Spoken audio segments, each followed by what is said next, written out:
Hi guys, welcome back to another segment from Simple Simi in California. And today's segment is gonna be all about how to cope with the pandemic situation which we are all currently in. Keeping that in mind, I have my professor from my research methods class in psychology, Professor Hannah Lucas, Professor Barbari from Chaffey Psychology Department today with us, who is going to give us the best tips for how to cope with COVID-19. Hi everyone, I'm Professor Barbari and I teach full-time at Chaffey College. I've had a past teaching part-time. I teach many different psychology courses and I just really enjoy teaching. I'm sad that I'm not in the classroom at this time, but we're just managing the best we can, right? So it's nice to see And you. how are you dealing with this pandemic situation right now? And since US is the epicenter for COVID-19 right now in the world, so I think that I'm just like everybody else. I went through stages, and I think it's going to continue to kind of creep up on me and catch me when I least expect it in terms of changing my emotional state. When it first started, the news was on 24/7. I was worried, and actually, I had a fever right when it started, right when Chaffey was asked to stay home, and I was so worried, and I didn't get to see my kids. I self quarantined. I'm following all the rules, so that was pretty stressful. Well, you're right. This is a really unprecedented thing, and a lot of people couldn't have imagined something like this. If you're familiar with infectious disease or you've been in a place where there's been an outbreak before, then maybe you have a little bit of an idea, but we've never really dealt with it on this level here. We talk about H1N1 and the bird flu. It wasn't to this level, and people didn't have to make such adjustments. and how difficult it would be for you as well to transition everything from face to face into an online platform and within just 1 week. I'm still working on it. I'm not gonna lie.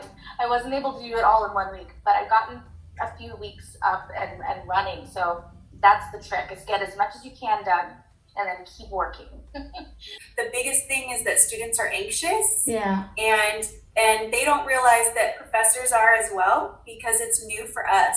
And even though we've taught online classes, some of us, not all of us, some of your professors have never taught an online class, and they have to learn so much. So that's a lot of extra time to just get used to the technology. Yeah, coming that from you, that students are getting anxious as well. So, what are the tips you would like to give to the students to cope with the stress and anxiety they are all getting due to the online class shift and due to the increasing cases for COVID-19 as well? So there's just so many different stressors right now, and what happens with our brain, I teach biological psychology, and I know that our brain shifts to survival mode. And so our hypothalamus and our amygdala work together to try to motivate us to just hyper focus on information that is threatening. And that is the news. That is COVID-19. That is all around us. We're worried. We're focused on survival.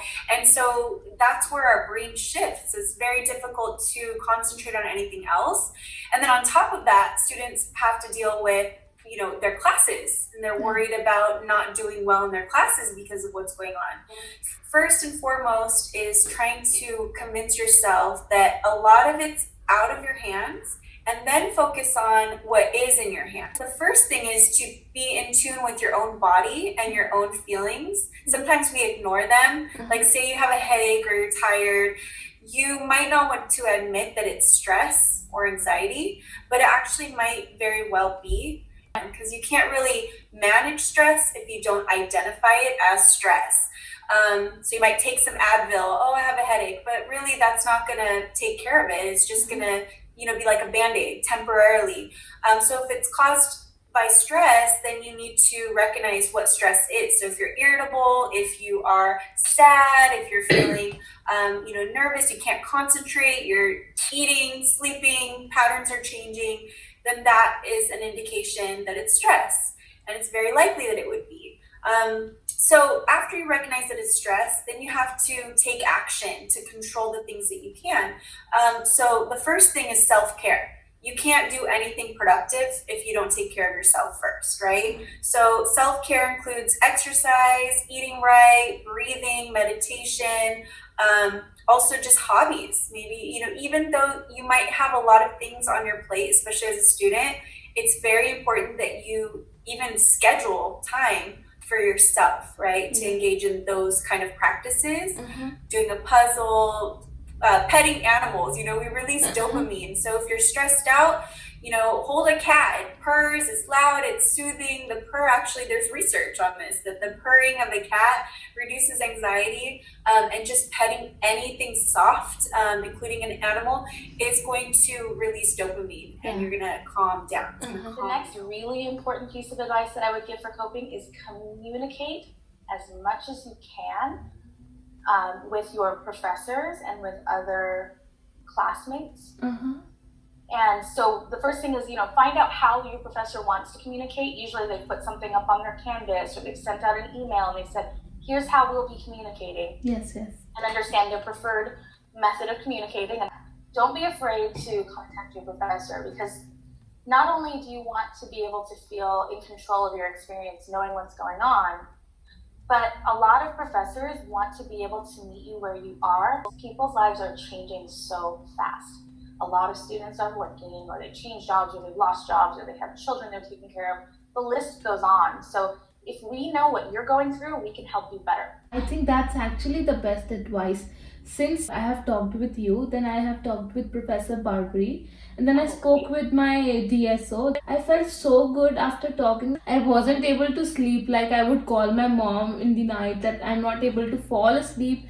So she would say, just put your phone on, like just switch it off or do something. But that wasn't helping. I think I really wanted somebody to just communicate, not just the people or the faces I'm seeing every day, but somebody else. So like talking to your professors. I mean, it was such a stress buster seeing you guys after 2 weeks. I completely agree with that. And it's incredible how much that bringing back some of that normalcy can calm us down. But then also, we underestimate how much our connections to other people matter. Next, do as much as you can to gather your resources and get organized. Some professors are better at putting all of the things online than others. Not everybody is comfortable with it, but if they've given you resources, go ahead and download those or review those as much as you can. Find a way to organize those and get into a routine so that you can get up in the morning, do your work, 1, 2, 3, and then it can start to feel normal. You can feel in control of the situation. Thank you. Oh, one more thing I want to add. Sorry. Okay, I got this planner. It's a wonderful planner. It's like 2 years, but it's a 2-year planner. But even on the cover it says just breathe, right? Because it reminds us we have to breathe. But for me, this was everything. So as a student, I would recommend that you do the same thing, and you include all assignments that are due and go through all of your classes. It's going to take some time to start it, but it saves so much of your stress, reduces you the stress, I mean.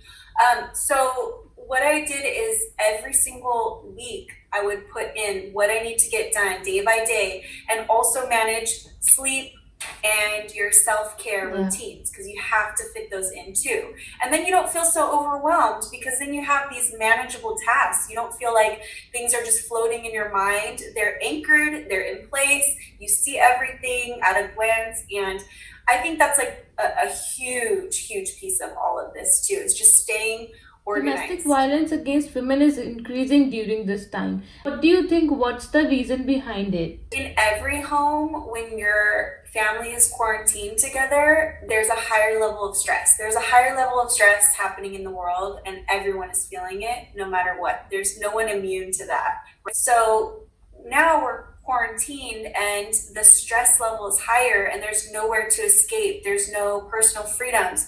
And in domestic violence situations, and so it's hard for even those domestic violence hotlines and House of Ruth and all of these other wonderful resources are really thin right now. It's spread thin, and there's fewer checks in the home by social workers. So even like child abuse is a big factor. So it's really unfortunate, but it does make sense that if there's a perpetrator already in the home, now that perpetrator is isolated with the family members or the partner. And so it's just easier to have anonymous abuse occurring in the home.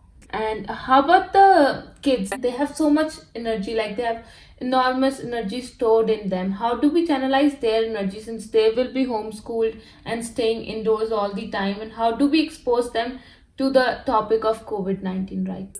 Do arts and crafts and projects, family time, do exercise, there's yoga. Kids love that. Like, make it fun. And also, it's okay at this time to allow more time with technology than we would suggest otherwise. Alright. Usually it's a stricter limit to time watching TV or electronics. But I think at this time, it's important for kids to connect virtually, just like the rest of us. So allow like play dates virtually, be creative about it. And I think that will help your kids feel connected, because I think that's the hardest thing, is that kids need their peers just like we all do. So right now there's that disconnect. They're not at school. So anything that you can do to facilitate that is great. I normally wouldn't suggest that, you can let them spend more than 2 hours a day even on media, depending on their age.